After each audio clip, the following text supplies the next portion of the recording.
پرویز الہی کی شادی کی خبریں، خاتون نے سامنے آ کر اصلیت بتا دی۔ اگر آپ سوشل میڈیا پر فعال ہیں تو آپ نے وزیر اعلیٰ پنجاب پرویز الہی کی ایک خاتون کے ساتھ تصویریں گردش کرتے ہوئے تو ضرور دیکھی ہوں گی۔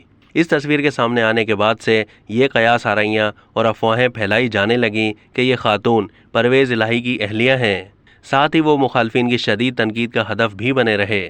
ان افواہوں کے زور پکڑنے کے بعد اب وہ خاتون خود منظر عام پر آ گئیں اور ایسی تمام تر بے بنیاد خبروں کی تردید کر دی۔ خاتون نے بتایا کہ ان کا نام آمنہ بدر ہے اور وہ پی ٹی آئی سے تعلق رکھتی ہیں۔ وائرل تصویر پر بات کرتے ہوئے خاتون نے کہا کہ میرے والد کا چودھری پرویز الہی سے پرانا تعلق ہے، میں ان کی بھتیجی ہوں، وہ میرے باپ کی جگہ ہیں، میرا تعلق ایک تہذیبی خاندان سے ہے، میرے اپنے بچے اور شوہر ہیں، میں خود ایک بزنس وومن ہوں۔ میری ترمیم شدہ تصویر کو وائرل کرنے سے گریز کریں۔ اب تک کے لیے اتنا ہی۔ مزید معلومات کے لیے ڈیلی جنگ کے یوٹیوب چینل کو سبسکرائب کیجیے۔